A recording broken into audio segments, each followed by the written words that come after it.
Fé e Esperança. Reflexões e respostas à luz da doutrina cristã com Jesus e Maria. Um livro de Luiz Ângelo de Andrade Zanforlin. Parte 2, capítulo 2. A Revolução Industrial. A partir da Revolução Industrial, com o advento da produção em larga escala, intensificou-se o processo migratório do campo para as cidades.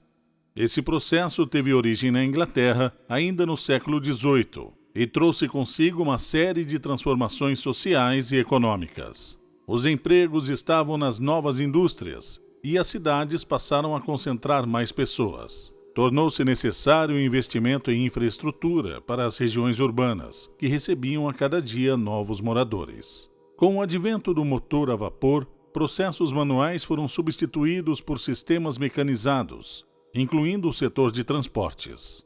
Com mais produtos disponíveis, expandiu-se também o comércio, o que provocou o aumento da riqueza da burguesia.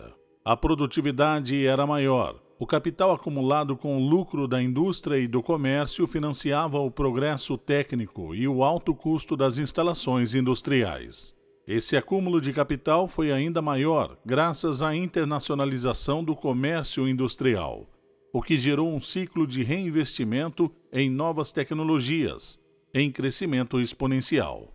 Na nova estrutura socioeconômica, predominava a seguinte divisão: os que tinham controle dos meios de produção e detinham o capital, e os que vendiam a força de trabalho.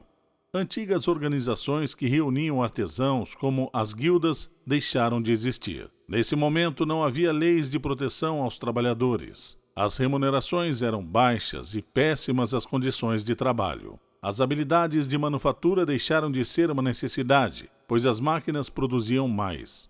O valor do trabalho e a qualidade de vida do trabalhador assalariado despencaram. Rapidamente, os trabalhadores nomearam lideranças e começaram a organizar-se em sindicatos para pleitear melhores condições de trabalho. Os estados passaram a regular a economia, tentando evitar crises econômicas e sociais. O mundo se dividiu entre as nações que detinham maior conhecimento e desenvolviam tecnologias e os territórios fornecedores de matérias-primas. Países industrializados adquiriram maior influência geopolítica.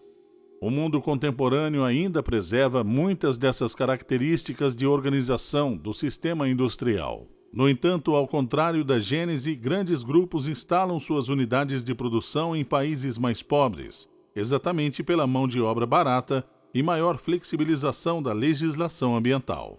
Nossa intenção não é ensinar nem refletir demasiadamente sobre a Revolução Industrial, mas destacar que as modificações econômicas, sociais e culturais alteraram as relações de trabalho e interferiram em todas as outras relações humanas. Grandes bancos tiveram de internacionalizar as suas operações e passaram a financiar todo o ciclo produtivo, desde os meios de produção até os próprios consumidores, um ciclo em moto contínuo. Intensificou-se a disputa de mercado entre países e o desenvolvimento tecnológico financiado por essa geração de riqueza implementou sistemas mais eficientes de transporte nas grandes cidades, principalmente no eixo Europa-Estados Unidos. O desenvolvimento da indústria, além de acelerar os meios de produção, acelerou o dia a dia das pessoas. Na prática, com a jornada nas fábricas, as pessoas deixaram o convívio familiar para passar períodos de 8 a 12 horas longe de casa. A mulher assumiu ainda mais o papel de educadora dentro de casa, e as escolas e universidades tornaram-se mais comuns. A formação de profissionais gabaritados foi uma demanda natural do processo industrial, pautado na descoberta e incremento de novas tecnologias. Todas essas mudanças certamente afetaram nossa relação com Deus, o nosso Criador.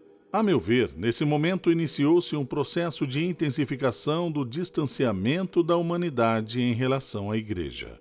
Deixamos de dedicar tempo à oração e à comunhão com Deus. Com o crescimento das cidades, cresceu também a violência e a intolerância. O materialismo, o individualismo e o consumismo fincaram suas raízes no mundo e têm se expandido até hoje. Insisto em trazer de volta o motivo pelo qual Adão e Eva consumiram o fruto proibido. A intenção de nos tornar deuses continua viva. Nesse processo, com o afastamento do homem em relação ao Deus verdadeiro, a Igreja Católica perdeu importância e passou a ser uma convenção social rasa, em que a fé se resume a uma simples tradição ou costume.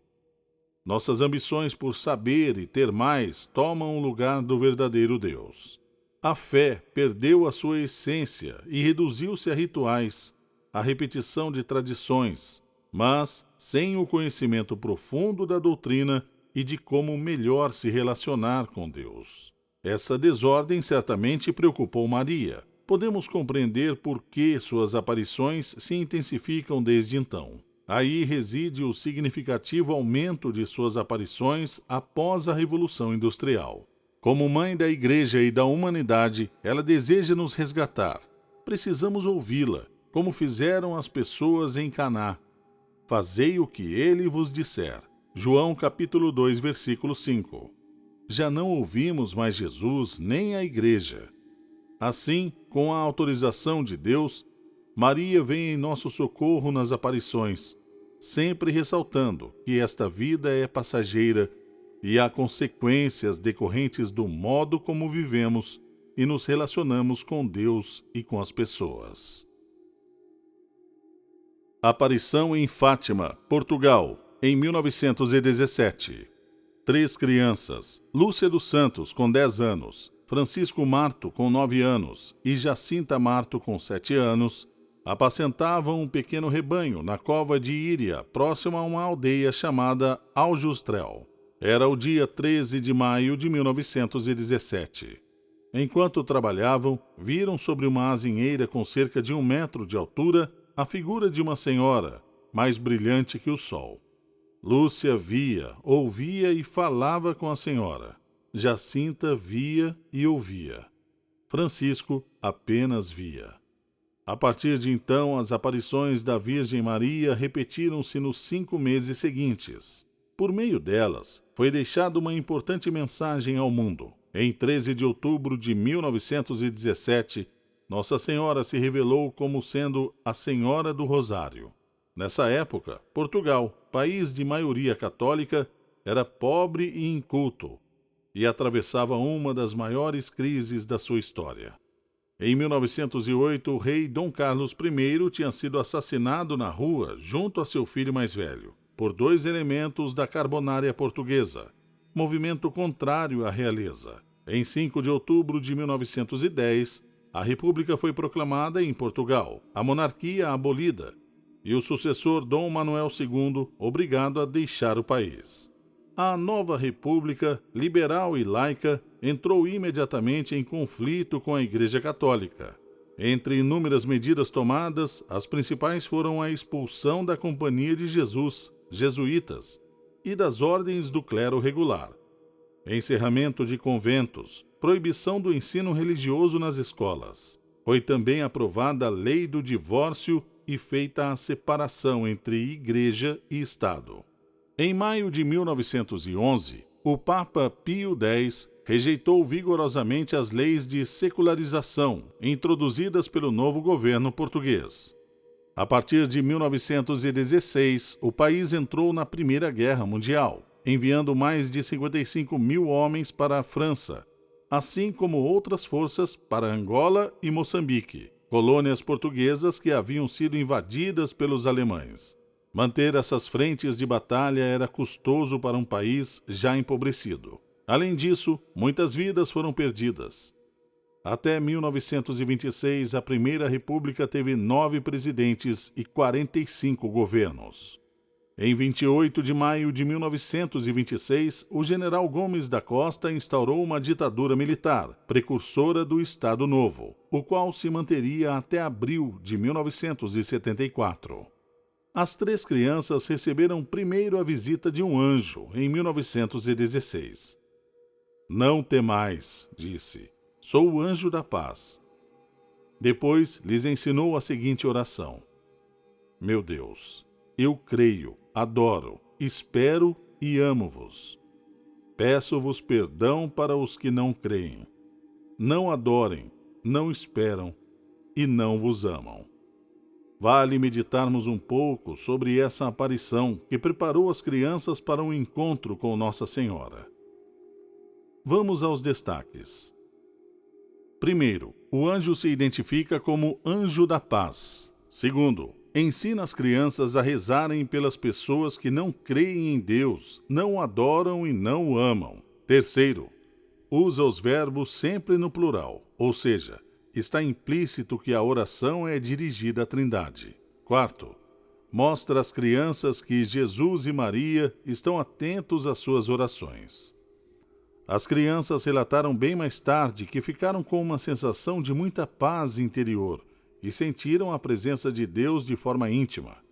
No verão de 1916, provavelmente em julho, o mesmo anjo lhes apareceu e disse: "Que fazeis? Orai, orai muito. Os corações de Maria e de Jesus têm sobre vós desígnios de misericórdia. Oferecei constantemente ao Altíssimo orações e sacrifícios." As crianças lhe perguntaram: "Como haveremos de nos sacrificar?" O anjo respondeu: "De tudo o que puderdes, oferecei um sacrifício em ato de reparação pelos pecados com que ele é ofendido e de súplica pela conversão dos pecadores. Atraí assim sobre a vossa pátria a paz. Eu sou o anjo da guarda, o anjo de Portugal. Sobretudo, aceitai e suportai com submissão o sofrimento que o Senhor vos enviar." E desapareceu. No começo do outono, esse mesmo anjo lhes apareceu novamente. Apareceu-lhes trazendo na mão um cálice e sobre ele uma hóstia, da qual caíam dentro do cálice algumas gotas de sangue.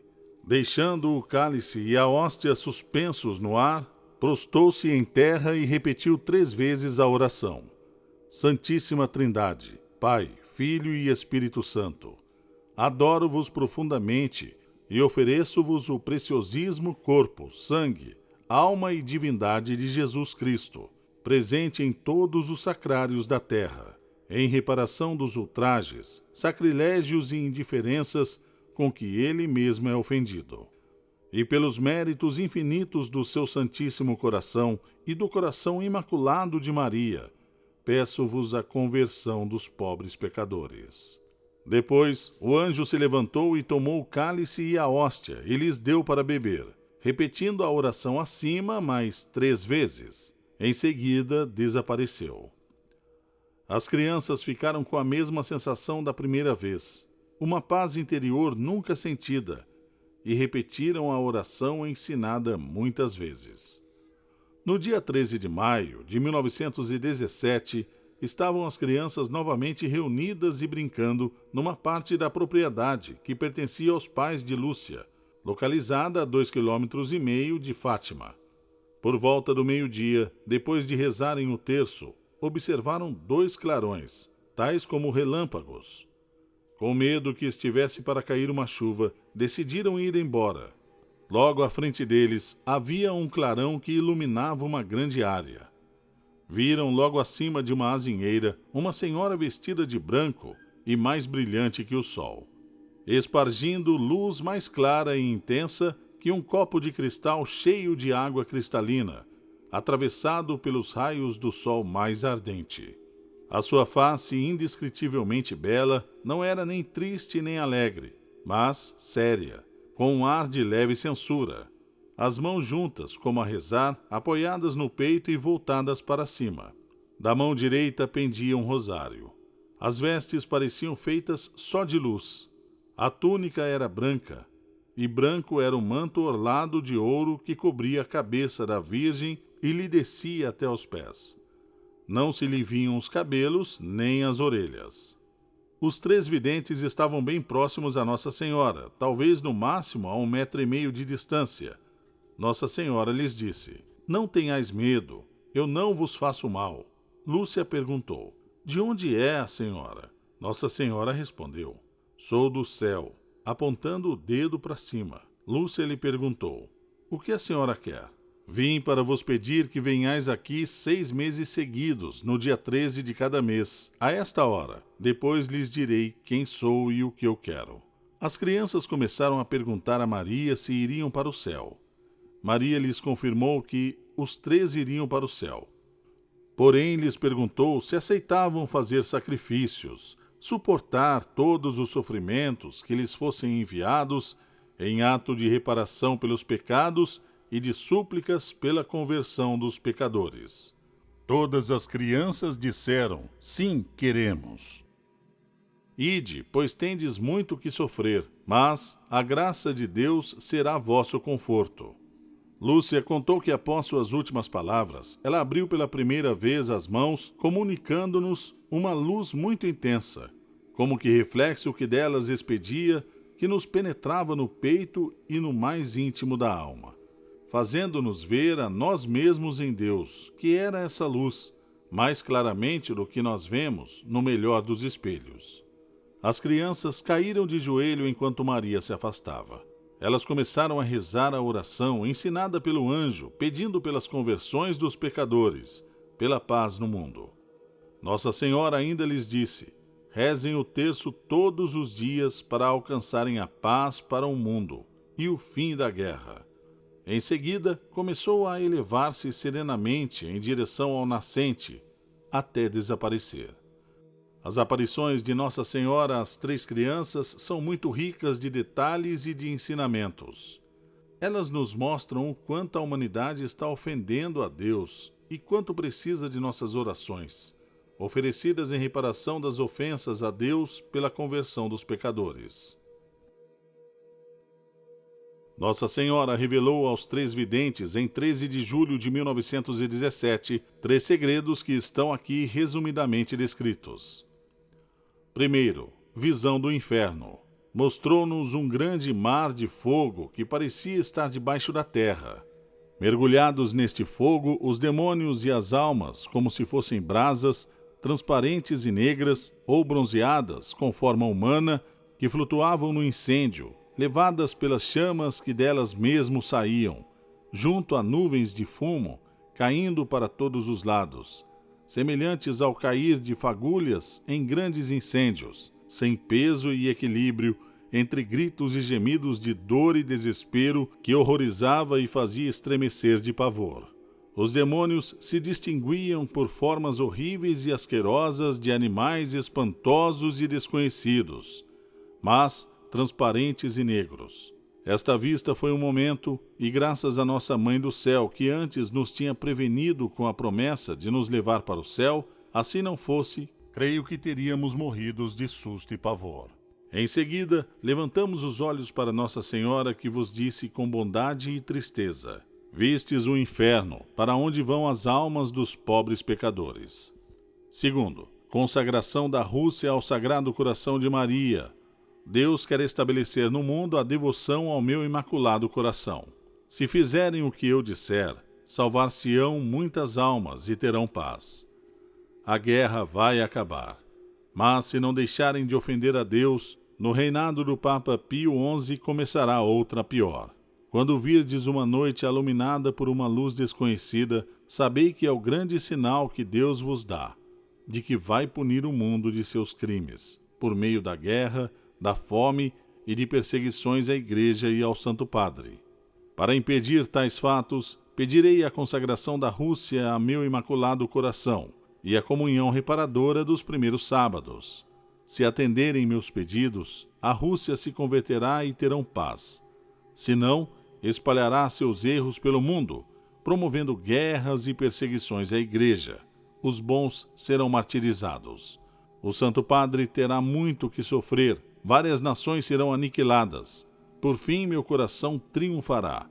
O Santo Padre consagrar-se-me-á à Rússia, que se converterá e será concedido ao mundo algum tempo de paz. Em Portugal se conservará sempre o dogma da fé. Terceiro, atentado ao Papa João Paulo II. Vimos ao lado esquerdo de Nossa Senhora, um pouco mais alto, um anjo com uma espada de fogo na mão esquerda.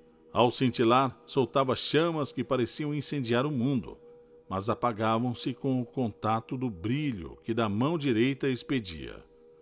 Nossa Senhora ao seu encontro. O anjo, apontando com a mão direita para a terra, com voz forte dizia: penitência, penitência, penitência. Vimos numa luz imensa que é Deus algo semelhante a como veem as pessoas num espelho quando lhe passam por diante. Um bispo vestido de branco. Tivemos o pressentimento de que era o Santo Padre. Vários outros bispos, sacerdotes, religiosos e religiosas subiam uma escabrosa montanha, no cimo da qual estava uma grande cruz, de troncos toscos como se fora de sobreiro com casca. O Santo Padre, antes de chegar aí, atravessou uma grande cidade em ruínas, meio trêmulo, com um andar vacilante, acabrunhado de dor e pena. Ia orando pelas almas dos cadáveres que encontrava no caminho. Chegado ao cimo do monte, prostrado de joelhos aos pés da cruz, foi morto por um grupo de soldados que lhe disparavam vários tiros e setas. Mesmo assim foram morrendo uns atrás dos outros. Os bispos, sacerdotes, religiosos, religiosas e vários seculares, cavalheiros e senhoras de várias classes e posições. Sob os 2 braços da cruz estavam 2 anjos, cada um com um regador de cristal na mão. Neles recolhiam o sangue dos mártires e com ele regavam as almas que se aproximavam de Deus. Terminada essa visão, disse Nossa Senhora: isto não digais a ninguém. Ensinou-lhes depois de cada mistério no terço: ó meu Jesus, perdoai-nos e livrai-nos do fogo do inferno. Levai as almas todas para o céu, principalmente aquelas que mais precisarem. Maria, como prometido, realizou um grande sinal em 13 de outubro de 1917. Um grande milagre para que todos acreditassem diante de mais de 50.000 pessoas presentes. Chovia em abundância e a multidão aguardava as 3 crianças nos terrenos enlameados da serra. Maria, durante as aparições, reiterou: não ofendam mais a Deus, nosso Senhor, que já está muito ofendido. E abrindo as mãos, fê-las refletir no sol. Enquanto se elevava, continuava o reflexo da sua própria luz a projetar-se no sol. Se afastava.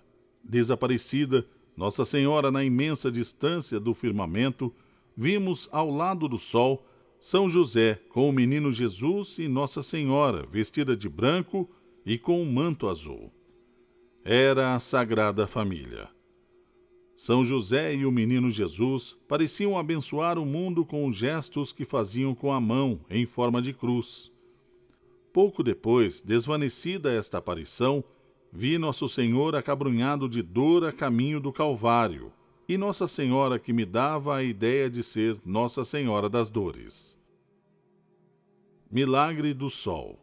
A chuva que caía cessou. As nuvens entreabriram-se, deixando ver o sol, assemelhando-se a um disco de prata fosca. Podia fitar-se sem dificuldade e sem cegar. A imensa bola começou a girar vertiginosamente sobre si mesma como uma roda de fogo. Depois, suas bordas tornaram-se escarlates e deslizou no céu, como um redemoinho, espargindo chamas vermelhas de fogo. Essa luz refletia-se no solo, nas árvores, nas próprias faces das pessoas e nas roupas, tomando tonalidades brilhantes e de diferentes cores. Animado 3 vezes por um movimento louco, o globo de fogo pareceu tremer, sacudir-se e precipitar em zigue-zague sobre a multidão aterrorizada. Tudo durou uns 10 minutos. Finalmente, o sol voltou em zigue-zague para o seu lugar e ficou novamente tranquilo e brilhante. Muitas pessoas notaram que as suas roupas, ensopadas pelas chuvas, tinham secado subitamente. Tal fenômeno foi testemunhado por milhares de pessoas, até mesmo por outras que estavam a quilômetros de distância das aparições. O relato foi publicado à época na imprensa por diversos jornalistas que até ali se deslocaram para acompanhar as aparições e a promessa de que neste dia Nossa Senhora deixaria um sinal. Para comprovar a veracidade dessas aparições, esses jornalistas foram também testemunhas dos fatos aqui descritos. As aparições de Fátima deixaram inúmeros ensinamentos à humanidade. Até hoje são muito pouco estudados e difundidos, mesmo na Igreja Católica. Francisco morreu primeiro em 4 de abril de 1919, com 11 anos. Jacinta logo depois em Lisboa, no dia 20 de fevereiro de 1920, com 10 anos, sofrendo muito. Foi convidada por Nossa Senhora a oferecer esses sofrimentos pelas conversões dos pecadores e em reparação às ofensas sofridas por Deus pelo comportamento da humanidade. Em 4 de abril de 1957, o envelope selado com a terceira parte do segredo das revelações de Fátima foi entregue ao arquivo do Santo Ofício. O Papa da época era ainda Pio XII, que não chegou a abri-lo. Em 13 de maio de 1981, o Papa João Paulo II sofreu um atentado na Praça São Pedro, no Vaticano. Logo depois de sua recuperação, ele pediu para lhes trazerem um envelope do terceiro segredo de Fátima. Em 13 de maio de 1982, o Papa João Paulo II visitou pela primeira vez o Santuário de Fátima para agradecer a intercessão de Maria e por ter escapado com vida do atentado que sofrera. Em 25 de março de 1984, o Papa João Paulo II, em união com os bispos do mundo inteiro, fez na Praça São Pedro, no Vaticano, a consagração do mundo ao Imaculado Coração de Maria, diante da imagem de Nossa Senhora de Fátima. Irmã Lúcia, em novembro de 1989, afirmou que neste ato solene o Papa teria atendido o pedido feito por Nossa Senhora em 1917. Em 26 de junho de 2000, é autorizada a publicação do terceiro segredo de Fátima, com a interpretação dada pelo então cardeal Joseph Ratzinger, prefeito da Congregação para a Doutrina da Fé.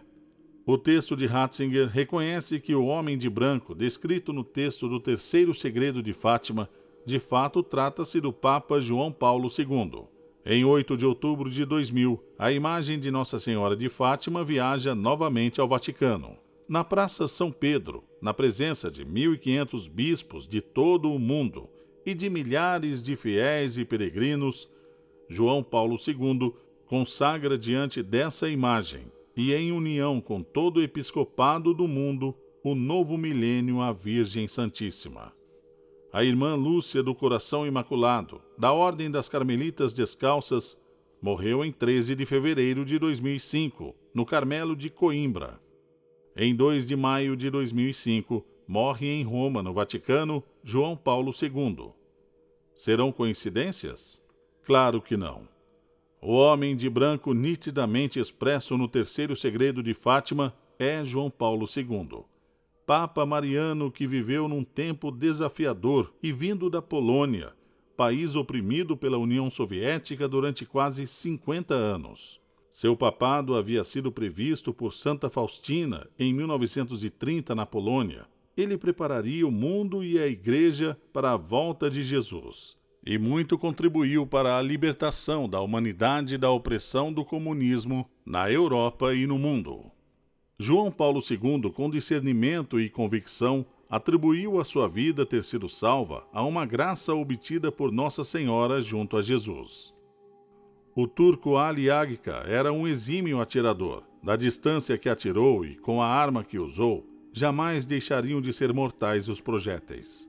Os efeitos dos pedidos de Nossa Senhora em Fátima são verdadeiros até hoje, porque a tirania continua a ameaçar a humanidade. Muitos países sofrem com ditaduras atrozes. Cito os exemplos de China, Coreia do Norte, Cuba e Venezuela. Desde a década de 1980, por meio da teologia da libertação introduzida na Igreja Católica, movimentos políticos travestidos de sociais, supostamente em defesa dos mais pobres, buscam, na verdade, a implantação de sociedades totalitárias, dominadas por essas ideologias. Esse movimento prega uma suposta busca pela igualdade social e proteção do Estado, e tem apoio de muitos intelectuais em instituições de ensino. Professores tornaram-se mentores e vendedores dessas ideias a legiões de jovens suscetíveis. Essa sociedade utopicamente livre e igualitária é vendida como solução a idealistas manipulados e instrumentados por agentes que financiam esses ideais equivocados. Encerro esse capítulo mencionando as influências do modernismo nesse processo de afastamento da humanidade em relação à Igreja. O movimento artístico, literário e cultural, surgido no início do século XX, foi responsável por profundas transformações no comportamento humano. Vejo-o como uma espécie de fragmentação da realidade. Artistas e agentes culturais deste movimento sentiam necessidade de mudar o meio em que viviam e experimentar novos conceitos. Evidentemente, essas novas formas de pensar geraram conflitos com os dogmas católicos. Em alguns aspectos, bateram de frente com a moral cristã. Líderes modernos protagonizaram atritos com os papas à época. Num processo contínuo, esse afastamento da humanidade, do Deus verdadeiro, se aprofundou ainda mais. Liam-se nesses grupos a fé cristã e os dogmas católicos como cerceadores da liberdade do homem. Devemos orar por aqueles que estão privados de liberdade e dignidade, mas também agir, proclamando os valores cristãos contra qualquer forma de opressão. Santa Faustina, Polônia, em 1830. Santa Faustina, chamada Helena Kowalski, nasceu em 25 de agosto de 1905 em Sunís, na Polônia. Foi a terceira filha de Stanisław Kowalski e Mariana Babel. Essa santa mística pertenceu à congregação das Irmãs de Nossa Senhora da Misericórdia.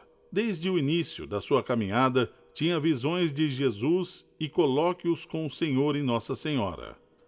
Esses fatos, quando revelados, traziam-lhe problemas com as superioras e as demais irmãs. Sentiu ainda jovem o chamado de Jesus. Ao mencionar à família seu desejo de seguir a vida como uma freira, foi muito criticada e forçada a desistir. Um dia, numa festa, estava se divertindo como todos os jovens. Ao sair do salão, teve uma nova visão de Jesus crucificado e sangrando, perguntando-lhe se iria abandoná-lo. Voltando para casa, decidiu seguir o chamado de Jesus. Mas sua família era pobre.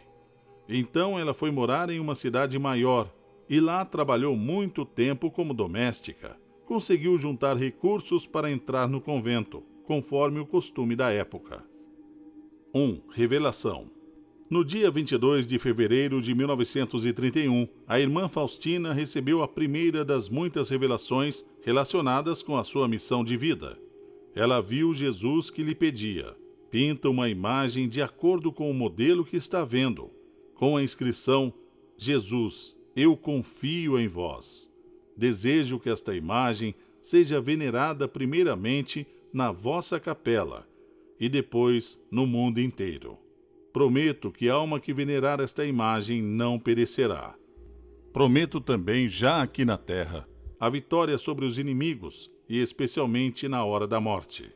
Eu mesmo o defenderei com a minha própria glória. Jesus revela: apesar do meu amor inesgotável, não acreditam em mim. Mesmo a minha morte não lhes é suficiente. Ai da alma que dela abusar. 2. Revelação da imagem. Jesus revela a Santa Faustina o significado da imagem. Os dois raios representam o sangue e a águia. O raio pálido significa a água, que justifica as almas. O raio vermelho significa o sangue, que é a vida das almas. Ambos os raios jorraram das entranhas da minha misericórdia, quando na cruz o meu coração agonizante foi aberto pela lança. Estes raios defendem a minha alma da ira do meu Pai.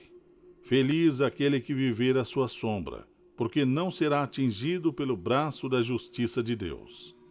Desejo que o primeiro domingo depois da Páscoa seja a festa da misericórdia. Pede ao meu servo fiel que nesse dia fale ao mundo inteiro desta minha grande misericórdia, que aquele que nesse dia se aproximar da fonte da vida alcançará perdão total das faltas e dos castigos. A humanidade não encontrará a paz enquanto não se voltar com confiança para a minha misericórdia. Oh, como me fere a incredulidade da alma! Essa alma confessa que sou santo e justo, e não crê que sou misericórdia, não acredita na minha bondade. Até os demônios respeitam a minha justiça, mas não creem na minha bondade. Alegra-se o meu coração com este título da misericórdia. Diz que a misericórdia é o maior atributo de Deus. Todas as obras das minhas mãos são coroadas pela misericórdia. 3. Revelações a Santa Faustina.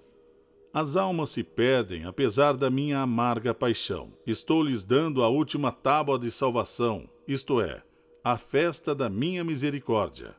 Se não venerarem a minha misericórdia, perecerão por toda a eternidade.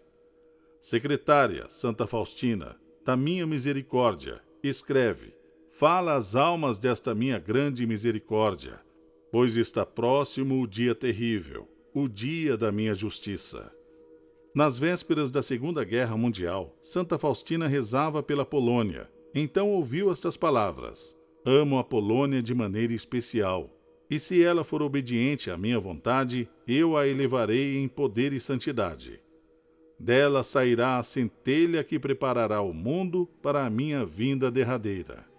Provavelmente, essa foi uma profecia sobre o papado de João Paulo II, que foi também padre, bispo e cardeal da Cracóvia, onde viveu também Santa Faustina. 4.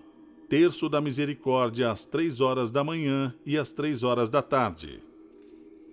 Jesus ensinou a Santa Faustina a devoção do Terço da Misericórdia todos os dias, às 3 horas da manhã ou 3 horas da tarde, como forma de reparação e obtenção de graças especiais e perdão. Em 13 de setembro de 1935, Jesus revelou o Terço da Misericórdia, que consiste em: primeiro dirás o Pai Nosso, a Ave Maria e o Credo. Depois, nas contas do Pai Nosso, dirás: Eterno Pai, eu vos ofereço o corpo e o sangue, a alma e a divindade de nosso diletíssimo Filho, nosso Senhor Jesus Cristo, em expiação dos nossos pecados e do mundo inteiro. Depois, nas contas da Ave Maria, rezarás: pela sua dolorosa paixão, tende misericórdia de nós e do mundo inteiro. No final do terço, devemos repetir 3 vezes: Deus Santo, Deus Forte, Deus Imortal, tende piedade de nós e do mundo inteiro. Jesus, eu confio em vós. 5. Morte precoce. Santa Faustina faleceu em 5 de outubro de 1938, aos 33 anos, mesma idade de Jesus, acometida por tuberculose. As aparições a Santa Faustina são pouco divulgadas na Igreja e pouco conhecidas pelos católicos. Ocorreram entre a Primeira e a Segunda Guerra Mundial, num país sempre perseguido e devastado pelas guerras. Foram invadidos pelos russos e pelos alemães, foram enviados para campos de extermínio na Segunda Guerra Mundial, como o terrível Auschwitz, onde morreram mais de 1,2 milhões de pessoas de diversas origens e etnias, entre judeus, negros e até mesmo padres.